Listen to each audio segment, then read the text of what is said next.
साग्रजातं सहगणा रघुनाथान्वितं तं सजीवं साद्वैतं सावधूतं परिजनसहितं कृष्णचैतन्यदेवं श्रीराधा कृष्णपादान् सहगणा ललिता श्रीविशाखान्वितंश्च हे कृष्णा करुणा सिन्धु दीनबन्धो जगत्पते गोपेश गोपिका कान्ता राधा कान्ता नमोस्तुते तप्त कांचन गौरंगी राधे वृंदावनेश्वरी वृषभानुसुते देवी प्रणमामि हरिप्रिये वाञ्छाकल्पतरुभ्यश्च कृपा सिन्धुभ्यैव च पतितानां पावनेभ्यो वैष्णवेभ्यो नमो नमः।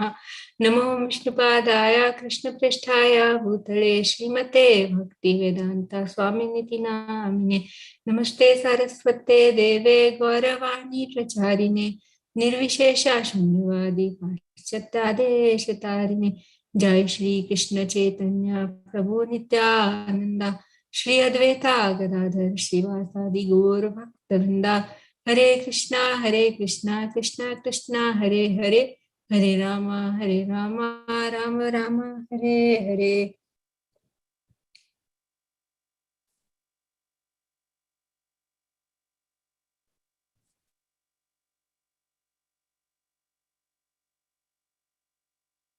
All right, dear devotees, please accept my humble obeisances. All glories to Srila Prabhupada. So let me share my screen. All right, so we are doing by Krishna's mercy this chapter 4, Transcendental Knowledge, and we saw the connection. So anybody has any reflection from last week's discussion so far?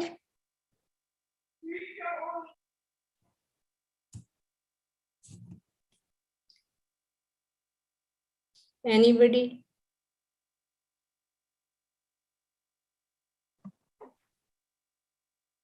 My one thing is the verse 4.9, Janma Karma Cha Me Divyam.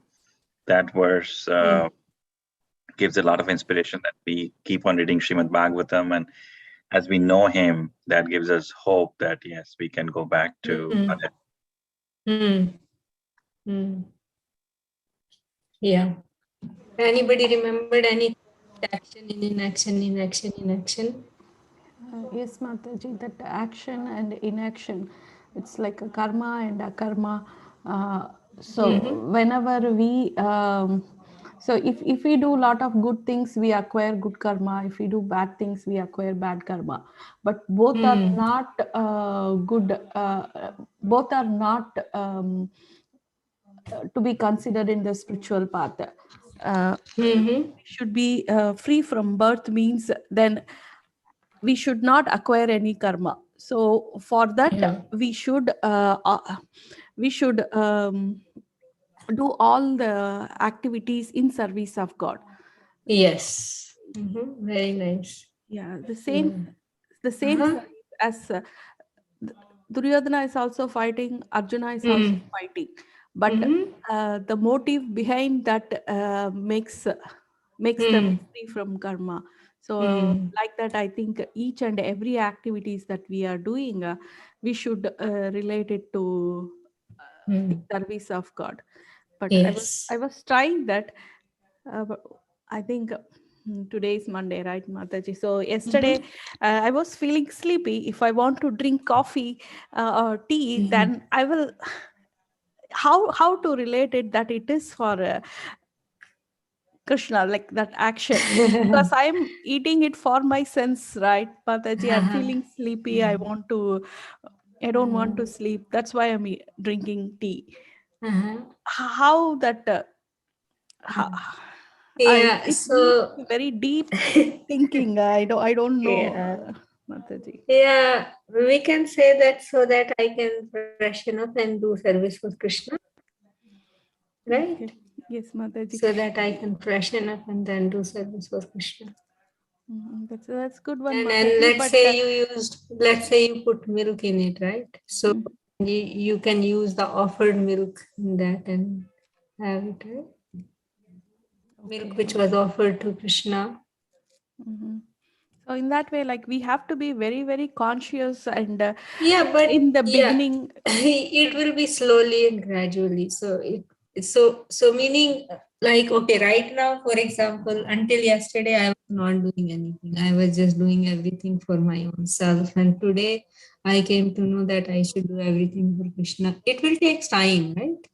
So what we should do, we should start with few activities, and then when we become fixed in those activities, then gradually, slowly, gradually, it will come to all the activities also sooner or later. Yes, Mataji. Yeah. Mhm.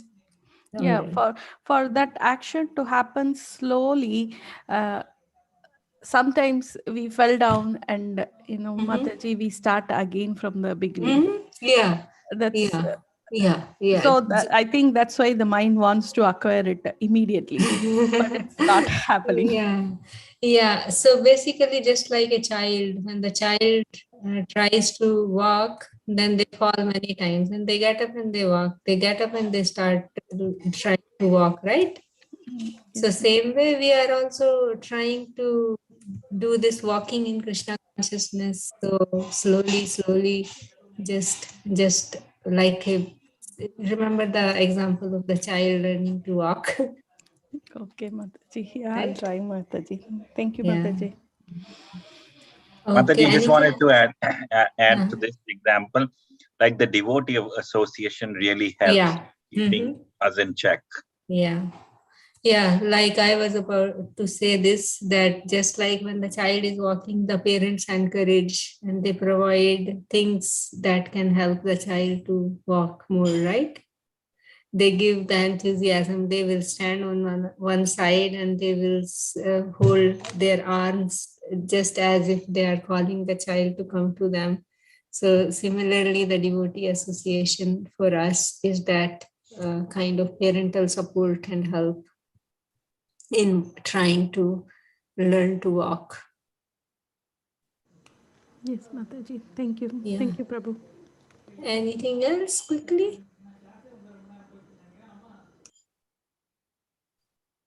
Okay, so let's continue this section, which is about understanding karma. Until 24, we have that section. So someone, let's read the translations again because the memory is not that great. 20 to 24, let's read and then we'll discuss a little. I can read, Mataji. Yeah, sure. Abandoning all attachments to the results of his activities, ever satisfied and independent, he performs no fruitive action, although engaged in all kinds of undertakings. Such a man of understanding acts with mind and intelligence perfectly controlled, gives up all sense of proprietorship over his possessions, and acts only for the bare necessities of life. Thus working, he is not affected by sinful reactions. He who is satisfied with gain, which comes of its own accord, who is free from duality and does not envy, who is steady in both success and failure, is never entangled, although performing actions. The work of a man who is unattached to the modes of material nature and who is fully situated in transcendental knowledge merges entirely into the transcendence. A person who is fully absorbed in Krishna consciousness is sure to attain the spiritual kingdom because of his full contribution to spiritual activities, in which the consummation is absolute and that which is offered is of the same spiritual nature. Hmm. So let's start from verse number 20. Abandoning all attachment to the results of his activities, ever satisfied and independent, he performs no fruitive action, although engaged in all kinds of undertakings. So basically, this is someone wants to say something. This is, I think, what Hema Mataji was saying. I mean, I can relate to it. Like you're doing everything in service of God, even if you're doing a bad action or a good action, depending on how you consider it, like killing in a war, or giving food to like people who are in need. So these can be good or bad actions, but if everything is done in the service of God according to your dharma, then I think it's not considered as fruitive actions. Yeah, so no attachment to sense gratification, detachment from the fruit, and satisfied and independent. So basically, so this is the section where we are understanding that, okay, how should that karma will be, how should we do the activities? Because we cannot stay without doing anything. So how should it be done so that we don't incur the karmic reaction, right? So that is what here is how it should be, without attachment and is satisfied and no fruitive action. So then actually no matter what we do, it will not bind us. So now next one, Krishna is saying about the qualities of one who works in transcendence, means who works beyond the modes of material nature. So there is sense, subtle and gross level control completely, and no proprietorship over his possessions. So basically, that verse of 5th chapter that comes where Krishna says, how can we be peaceful? We understand that Krishna is the proprietor, he is the enjoyer, and he actually he is the controller of everything. So basically the whole struggle in material existence is that I, me, and mine, right? That I am the enjoyer, I am the controller, I am the best friend of all, right? But if we understand that that is Krishna and I just do whatever is, for my maintenance, whatever, and that too, understanding that everything that I'm getting is by Krishna's will and Krishna's mercy, right? So then he is not affected by any sinful reaction. So that is what Krishna is saying here. But it's like, it looks like it is so, uh, so far away, right? Because generally we see that, oh, I want to do this so that I can get that. So still continuing, Krishna is continuing, but these are the qualities that we can cultivate. Once we understand that we are spirit, soul, not this body, at least theoretically. So we practice, and by this process of chanting and hearing, it automatically purifies us, our heart, and then Krishna reveals things in our heart. So verse 22, someone wants to say something about it? Mataji, I just wanted to add to verse 20 go that ahead, such a person is engaged in all kinds of undertakings. He Mhm. performs no fruitive activity. Mhm. There is this story about Krishna Nitya Brahmachari. You remember that? Yeah, So I remember. this is a very nice story which shows that both Krishna and Durvasa Muni, they were outwardly very, very active. And in reality, they were like non-doers.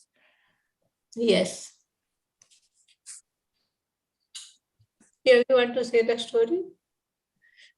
I don't know. I think many people, it is just very famous story. Maybe probably everyone knows it.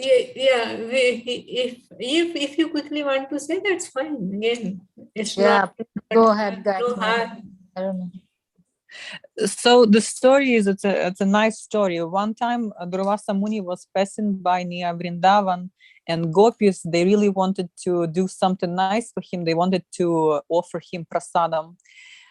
So they made very delicious, very special, nice prasadam, and there were a lot of gopis, maybe 100 of them, and everyone cooked their best dishes, and they all came with this prasadam, and they had to cross, I think, Yamuna River or a different river, I don't remember. And at that place where they had to cross the river to reach to Durvasa Muni, there was no bridge. So Krishna was sitting nearby, and he saw that the gopis, they were they were trying to do something. So he came to them and asked them, why what is going on over here? So they told him, no, there is no bridge. We need to pass to the, to the other side of the river. So he told them, I will give you right now mantra. And if this mantra is true, you will walk on water. Or I don't remember, walk on water, or the river will step aside and you'll just pass by. I think walk on water. So, and the mantra it was that he gave, walk on water, yeah. Yeah.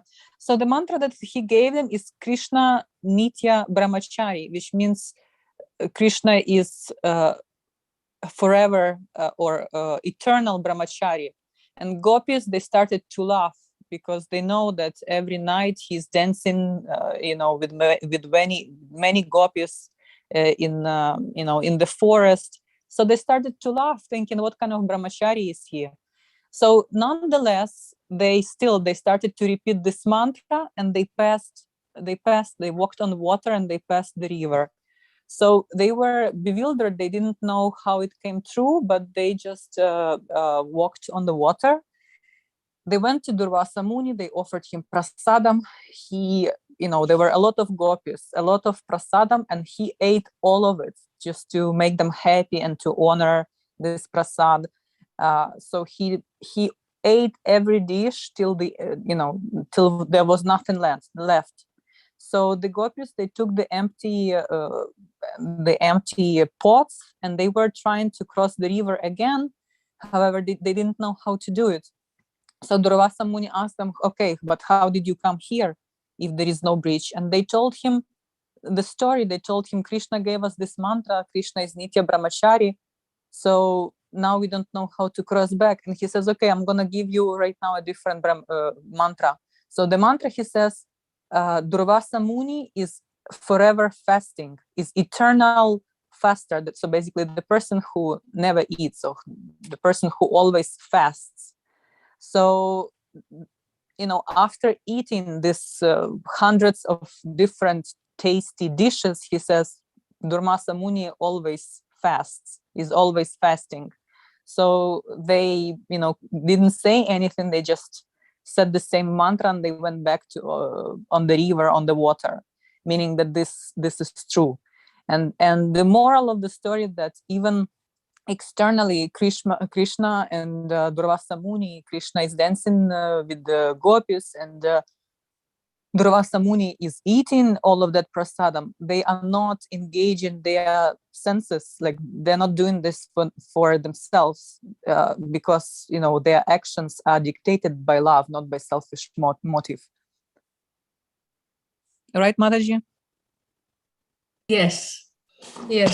Muni is not actually, means the offering is coming by its own accord, but he is not doing it for his sense gratification. Right? Right.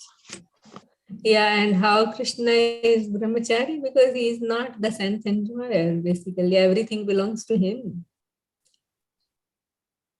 It's a nice reminder, Gayatri Mataji. Thank you. Yeah, Mataji, it's a very nice story, but totally confusing. So thank you. Yeah, but like if you see, basically, so then what does it mean? That, okay, externally a karmi is doing the same activity as we were discussing last time, and a devotee is also doing the same activity, but what is the consciousness?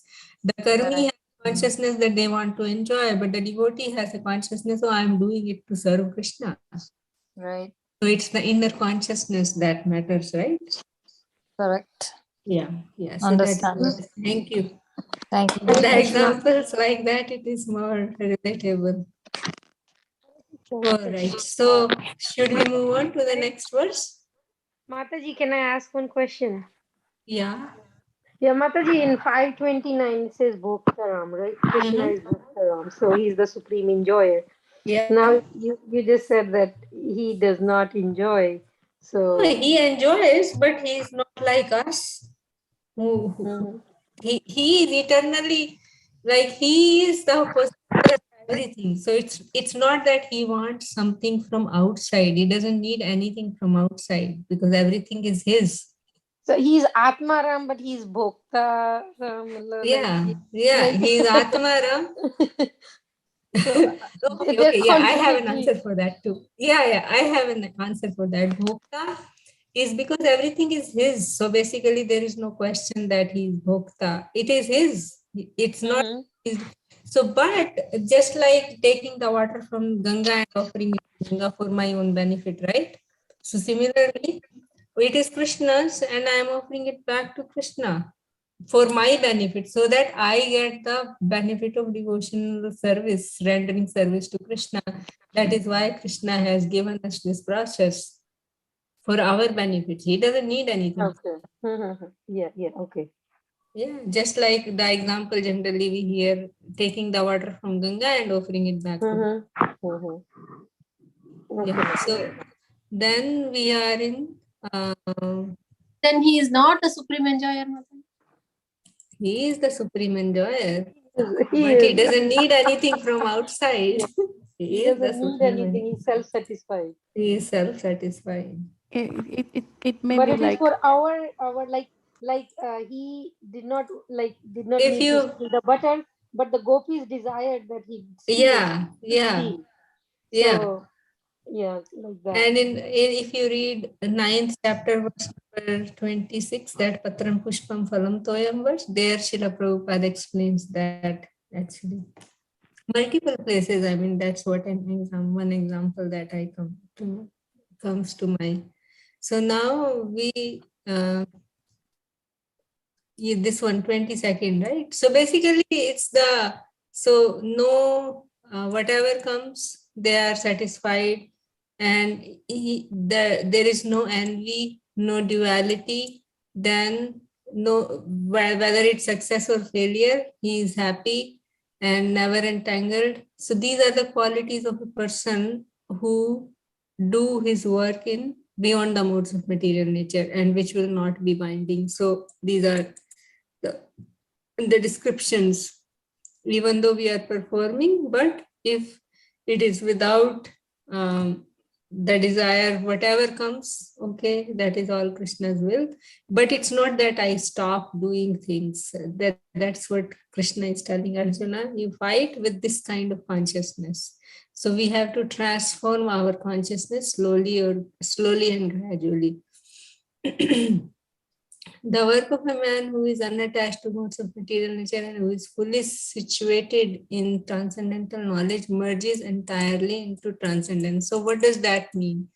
Basically, then whatever we do, that is also completely transcendental. That is what Krishna is saying, saying here, right? So it's a little confusing, but merges into transcendence means what? So means that work itself become devotional service, even though it may look like some karmi is doing something, but that work itself is, that is what it means. Merges entirely into transcendence means it becomes just like the spiritual completely. So things when we do in unattached way with all those above qualities, then they are completely spiritualized. That is what it means, right? And then verse number 24, fully absorbed in Krishna consciousness will definitely go back to Krishna, right? Because of full contribution to spiritual activities, because all the activities have become spiritual. So after leaving the body, one attains that spiritual nature. Yeah. So we have a long way to go. These qualities. So just that, like a summary of this 19 to 24. So what will be the, so in 24, it is describing the result of doing the work, right? Key to develop these qualities is with us. So basically, if we follow those verses, then we can attain the supreme abode, just like Krishna said in 4.9. And then again he said about that he doesn't do the fruitive way of working, but still he does. He is not bound and he doesn't do it in a fruitive way. So whoever understands that, I think 413, right? 413, he says, according to the three modes of material nature, no, not 13. Yeah, there is no work that affects me, nor do I aspire for the fruits of action. One who understands this truth about me also does not become entangled in the fruitive reaction of work. So 4.9 and this, so, and then this whole thing up to 24, that's what Krishna described, how you can do that. Now, the next section is from Mataji, can I just say one more thing? Say, I please, think please. Neha Mataji, right, said about 529. It was Neha or Yeah. someone else? Yeah, yeah. So Mataji. as far as I understand, 529, when we say that he is the enjoyer of all yagyas, it means that he bestows to us all the results of the yagyas. For example, sometimes to us, we might think that, I was studying Bhagavad Gita or math, or I was studying at university, so my brain gave me the result that now that I know something, or I was putting the efforts to learn a bhajan, and now I can sing well. So we might think it's our brain gave the result, or maybe I made some yagya to some Indra or anyone, so we might think, oh, maybe Indra gave this result, but ultimately the supreme enjoyer is Krishna, is he's the one who gives the results of all yagyas, and that's how I understand that he's the enjoyer, the ultimate enjoyer, that ultimately he's the one who gives the results to people. And also, no, I mean, yes, that is true. But in this verse, it is kind of the context is that he is saying that I want to be the enjoyer of my activity, but actually the enjoyer is Krishna. And then, that meaning of the name of Krishna, Govinda, means, it seems like it means like Govinda means Krishna, he gives enjoyment to the senses and the cows. So, but the requirement is that when we give pleasure, do everything for pleasing Krishna, then our senses will be satisfied. So that part in the Bhaktaram Yagnatapsam, that 529, that part is that like Bhaktaram Yagnatapsam means he is the enjoyer of all that. So for us, we think that, oh, if I do this yajna, I am going to get the result. Yes. So, but the middle part is that it should be done for the enjoyment of Krishna. And then the second part, which you are saying, that the result, Krishna will give us the result. Mm-hmm. Thank you, Mataji. Yeah, both. I mean, both. That's a good point, that it completes the circle. Yeah. Okay. So now we have this 25 to 33. So this is, should we go on, or somebody has something to add or say? Just one thing, Mataji. When we say about Krishna is the supreme enjoyer, right? Mataji, it's like he will enjoy whatever we give. He never becomes disappointed. If you give sweet, also he will enjoy. If you give anything else, he's enjoying, right, Mataji? So it's like that's what I feel like. So basically the consciousness. It's there is a nice story with Vidura and Duryodhana and Krishna.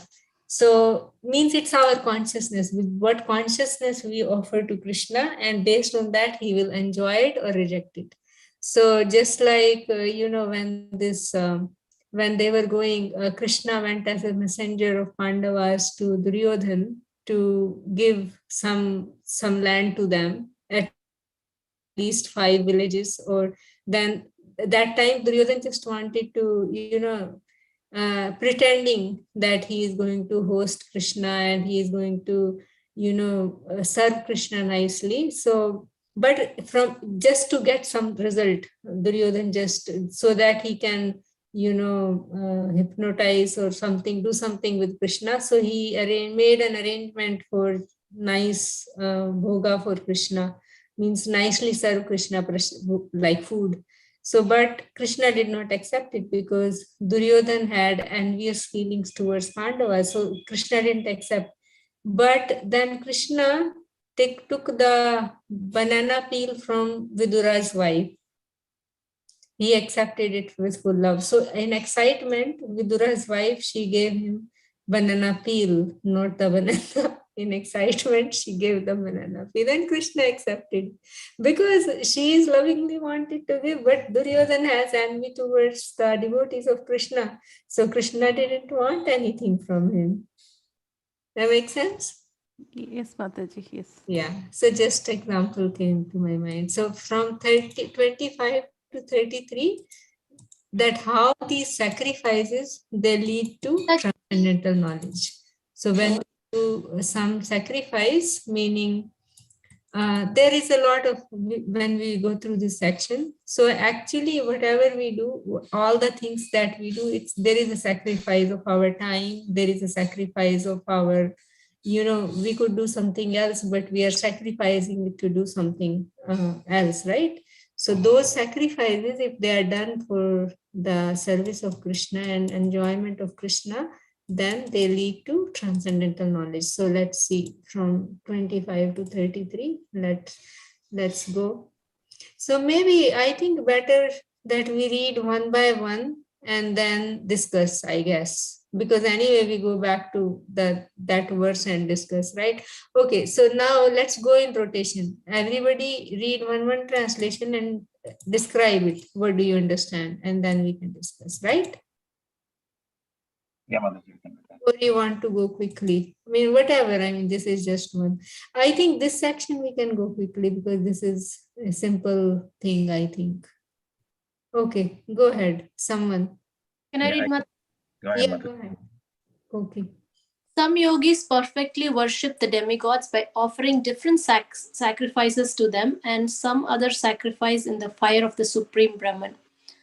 Some, the unaltered brahmacharis, sacrifice the hearing process and the senses in the fire of mental control, and others, the regulated householders, sacrifice the objects of the senses in the fire of the senses.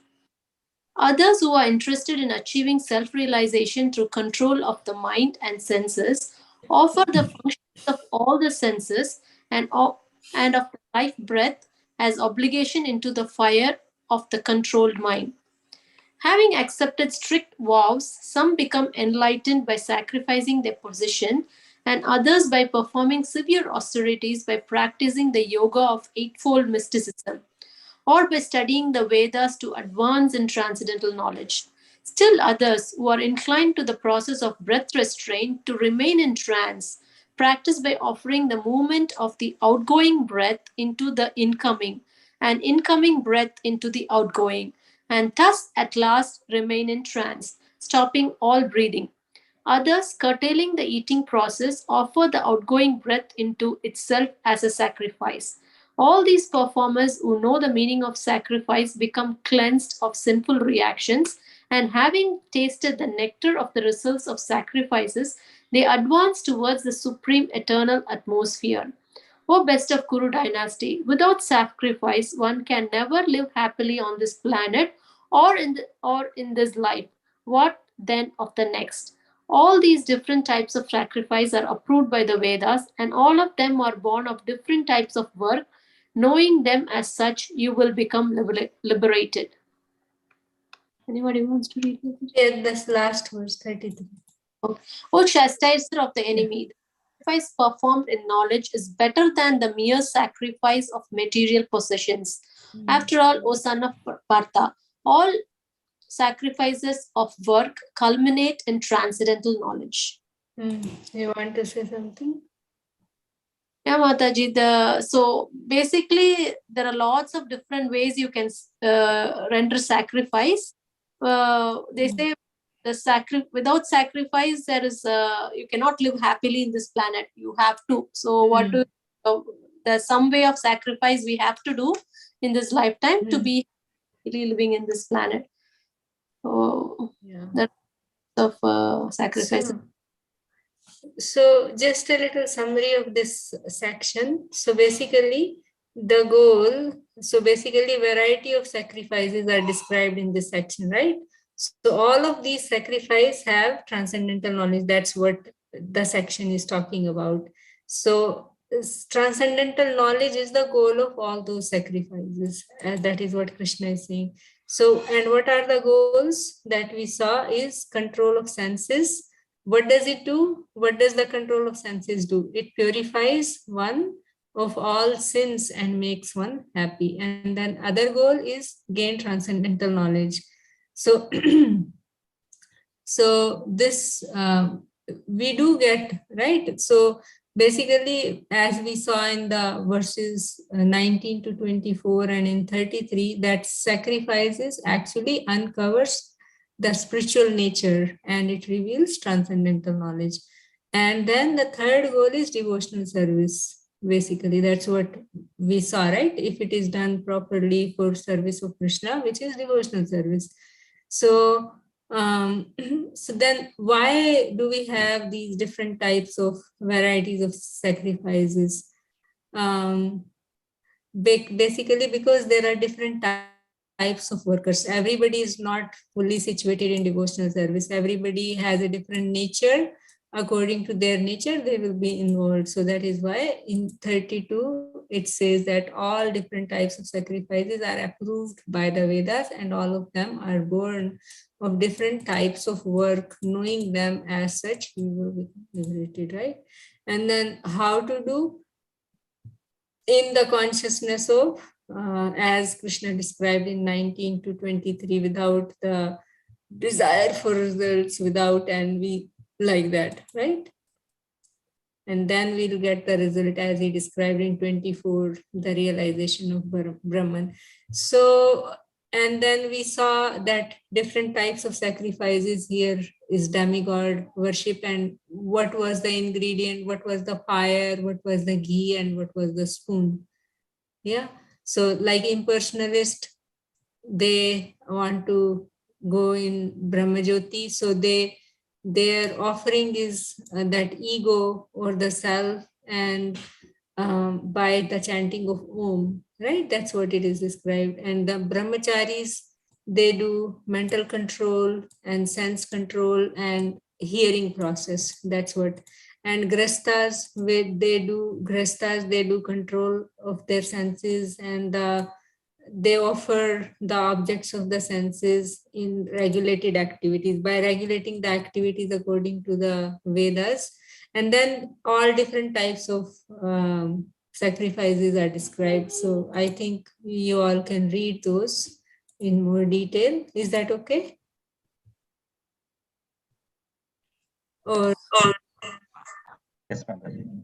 yeah, because we are just doing the summary. So let's do the next section, which is 34, verse number 34 to 42. So basically, it is the conclusion or the summary of transcendental knowledge, that how to achieve that transcendental knowledge and the fruit of transcendental knowledge, and who can successfully achieve that transcendental knowledge, and the symptoms of one who has successfully applied transcendental knowledge at work. So, and that is what, and the complete conclusion is described. Very important section. So let us read. I can read much. Oh, okay. Echo. Vanita Mataji. If somebody else wants to read, I think Vanita Mataji. Okay, thank you, Prabhuji. Text 34. Just try to learn the truth by approaching spiritual master. Inquire from him submissively and render service unto him. The self-realized souls can impart knowledge unto you because they have seen the truth. Having obtained real knowledge from a self-realized soul, you will never fall again into such illusion. For by this knowledge, you will see that all living beings are part of some of the supreme, or in other words, that they are mine. Even if you are considered to be the most sinful of all sinners, when you are situated in the boat of transcendental knowledge, you will be able to cross over the ocean of miseries. As a blazing fire turns firewood to ashes, O Arjuna, so does the fire of knowledge burns to ashes all reactions to material activities. In this world, there is nothing so sublime and pure as transcendental knowledge. Such knowledge is the mature fruit of all mysticism, and one who has become accomplished in the practice of devotional service enjoys this knowledge within himself in due course of time. A faithful man who is dedicated to transcendental knowledge and who subdues his senses is eligible to achieve such knowledge. And having achieved it, he quickly attains the supreme spiritual peace.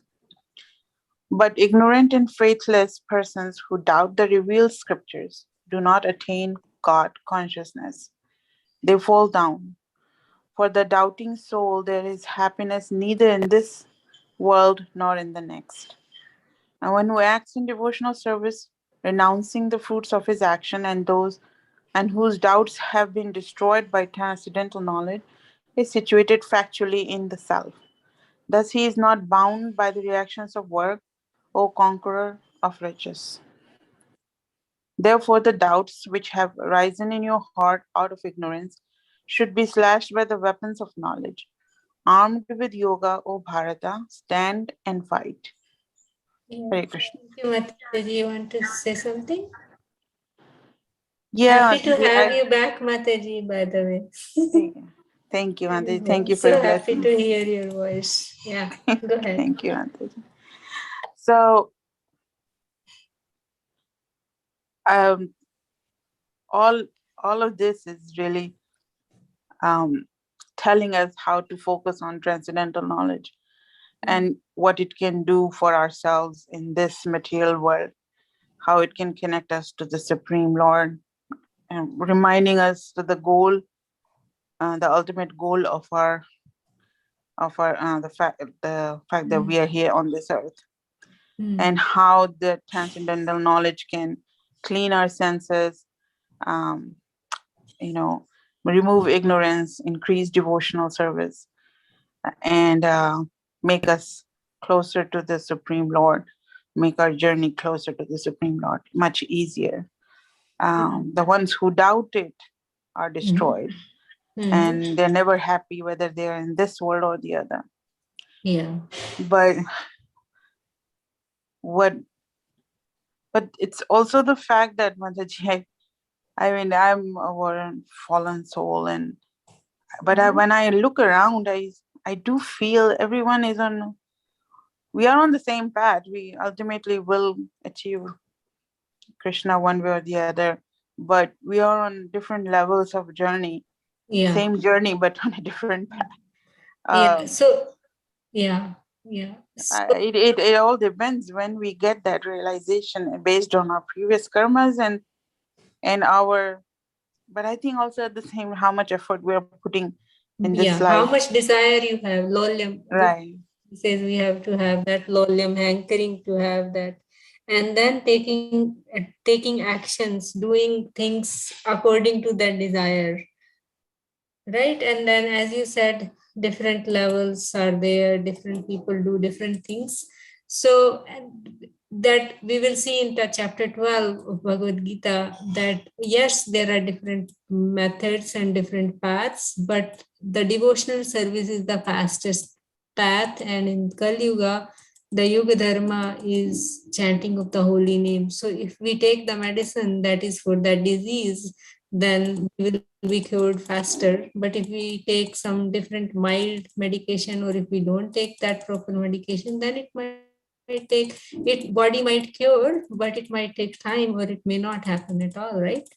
Right, Mandaji. Yeah, My so thing is that the more we, as we are practicing Krishna consciousness, the more it reveals itself, what's required of us. The more challenging, the more realistic it gets, that how hard it can be to fight with Maya every single day. And how challenging it can be, and how we have to. Of course, it also clears the path and understanding what we need to do, step 1, step 2, step 3. But every day you should not, it's very easy to feel like you are going to fall apart, and you might not be progressing as you want to, but at the same time you do know the steps. So Yeah. It's a fight of So, balance. yeah, if we follow the process that Krishna has given to us through disciplic succession, if we do it, then Krishna protects, right? Holy name protects us if we chant the holy name. Sure. This verse number 34 is very, very important. So in this whole chapter, Krishna is describing knowledge, how it is important and how it should be received from the very beginning of the chapter. So here Krishna is saying that we need to approach a spiritual master who is in the bona fide disciplic succession, as we read in the beginning of the chapter. And then what should we do? We should not like challenge a person who is a spiritual master, but we should inquire from him submissively and render service to him. Then we will receive. So, like if somebody does something for us, then we feel happy and we want to give them something back, right? Yes. Just that natural. Also, like, a teacher is always required, even when, the children, they go to school. Why do we go to school? So that there are books available, and here we have Srila Prabhupada's books and everything is there, but still we need a spiritual master because that is Krishna's system and that is what Krishna is telling us, right? Okay, and then this is actually everybody should go read the full purport of this one. If I read, then it will be the whole thing will be taken. So please everybody read, and then next week, Monday, we can discuss this last section more, right? So now let's go through quickly. So here in this verse 34, Krishna described why do I need a spiritual master? Because the path of spiritual realization is actually difficult, but if we take shelter of the spiritual master, then this is like this verse 34 is the key actually to receive that transcendental knowledge and to be successful.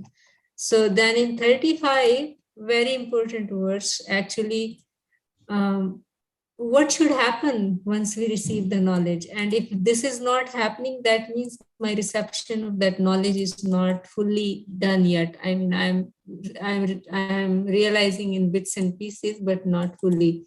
So what should happen after that? I should be able to understand that all living entities, the Supreme Lord is there in all living entities, right? Which is very difficult actually. But we can do that practice, especially those like one or two people, everybody do this, me including, that whomever we feel like some kind of enmity or not so happy to see somebody, in those persons try to see that there is Krishna in their hearts. So I should pay respect to that Krishna who is residing in their hearts too, right? So then the whole mood will change completely. And then this will be the application of our knowledge too. Right? So, and here, what is the benefit of that knowledge? Even if we are sinful, but if we are in the boat of transcendental knowledge, it can carry us across the vast material ocean of nescience. Because unless I know something, I won't do it. So if at least if I know, then I might desire to do it. I might get an impetus to do it. But if I am in ignorance, then how can I do it, right? Yeah, Mataji, if to realize, everybody know, we read scriptures and everybody know that the Paramatma is in everybody's heart and Krishna is in their heart, but the purity needs to happen, right, Mataji? At once we become judgment. Even though we know Paramatma is there, but still. Yes. And this chanting of holy name, it will purify our heart. Yeah. And one thing I wanted to add, Mataji, is even though many people read the scriptures and everything, they will twist the scriptures to their understanding. Yeah. That's why the guru. That's why we need a guru.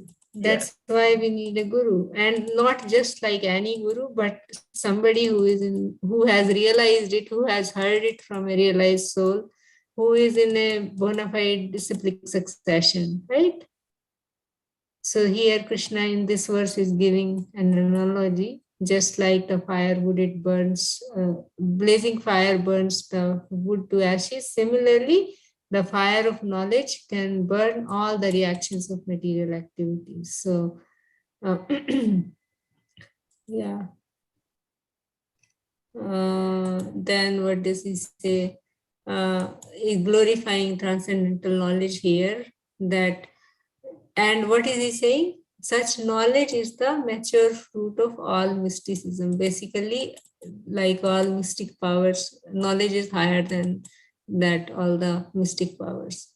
And one who has become accomplished in the practice of devotional service enjoys this knowledge within himself in due course of time. So this is, somebody remembers this verse from Srimad Bhagavatam, where it says that devotional service, if we perform, then knowledge and detachment happens. 1.2.7 Vasudeve Bhagavati Bhakti Yoga Prayojita Janyati Ashu Vairagyam Jnanam Chayada Hetukam. So if we engage in devotional service, then automatically knowledge and detachment quickly comes, right? And then now Krishna is saying in 39 that who can acquire that transcendental knowledge and when, right? A faithful man and who subdues his senses is eligible. So basically that sense control is very, very important, and our dedication. So faithful, dedication, and subdue the senses, right? And how do we become faithful? We have to control the senses. So Srila Prabhupada, I'll read this one little paragraph that Srila Prabhupada in a lecture says. How do we become faithful? Samyat Indriya. We have to control the senses. We are here in material existence because we want to gratify the senses. That is our problem. So this faith of spiritual advancement can be enhanced when we agree at the same time. Samyat Indriya means control of senses. If a physician is treating you, you have faith in him. But if the physician says, don't do this and you do that, meaning if we are prohibited to eat something, then we prohibit, then what kind of faith have you got? When a physician treats a patient, he prescribes something, don't do this and do this. Some do's and some do nots. Now, if I say, my dear physician, I have all faith in you, but I cannot follow your instruction. You say, do not, but I do it. How are you faithful? So, Shardhavan labte param. So then you have to follow the instruction with faith. So if I say I have faith, so I am supposed to follow. That is what Srila Prabhupada is saying. So the next verse number 40, the unqualified person who does not attain transcendental knowledge, that is what Krishna is describing here. Those who are ignorant, who are faithless, and who doubt the revealed scriptures, they cannot actually attain that transcendental knowledge. They cannot, because that doubt, when we have doubt, then there is no happiness. And how can the doubts be cleared?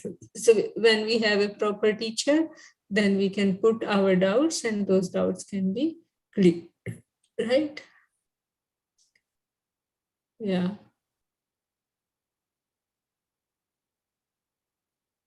Then verse number 41, how to destroy those doubts. One who acts in devotional service, renouncing the fruits of his action and whose doubts have been destroyed by transcendental knowledge. So basically this knowledge we get from spiritual master in association of devotees by submission, inquiry and service, and then renouncing the fruits, and that is how that doubt can be removed, the doubts can be destroyed. So what we should do, we should read scriptures and apply that transcendental knowledge and renounce the roots of the work. Then we can actually be free from the doubts. And then the final verse is 42. Therefore, the doubts which have arisen in your heart out of ignorance should be slashed by the weapon of knowledge. Armed with yoga, O Bharata, stand and fight. So again, Krishna reminded him that you have to fight, Arjuna. You cannot actually avoid your duty, but do it with detachment and with full knowledge. Yeah. So anything, dear devotees, for last 2-3 minutes? Anybody would like to say something, add something? And please read this last section very Srila Prabhupada's purports. That will be very helpful. Anything, anybody would like to add or say something? So, Mataji, there is another section probably about sacrifices in chapter 3, no? For the cycle of sacrifice. Oh, that was that was like the cycle that the grain come from rain. We need grain for our sustenance, and grain come from rain, and rain comes from yagya. Priority, that one, yeah. That was a different type of a thing. Yeah. Anything, anybody, dear devotees?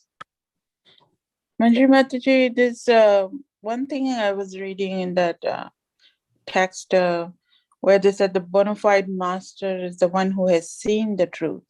Yes, With 34. Seeing the truth meaning like he has actually seen the Supreme Lord. Yeah, means they understand the tattva of Krishna, means actually who is Krishna, how Krishna is transcendental. They are seeing the truth, means what is truth? Truth is that we are tiny living entities and Krishna, the Supreme Personality of Godhead, is our source, and what is our relationship with him and how to revive that relationship, right? What is truth? What is real knowledge? Is that we are tiny jivas, spirit, soul, not this body, and we are part and parcel of Krishna. We have a relationship. So in that relationship, what should we do? Okay, so they have a complete understanding. Yeah, full understanding. And they can see as Krishna sees. Like we see things not according to scriptures, but they understand and then they can see things as they are. Means, what do you mean? What do you mean by seeing things as they are? Means everything is Krishna's property. It should be utilized in Krishna service. Yeah. Yes, thank you. Okay. All right, devotees. So thank you all very much. Srila Prabhupada ki jai, Ananta Koti Vaishnavi ki jai, Vancha Kalpatarubhyascha Kripa Sindhubhyo Patitanam Pavanebhyo Vaishnavibhyo Namo Namah. So next week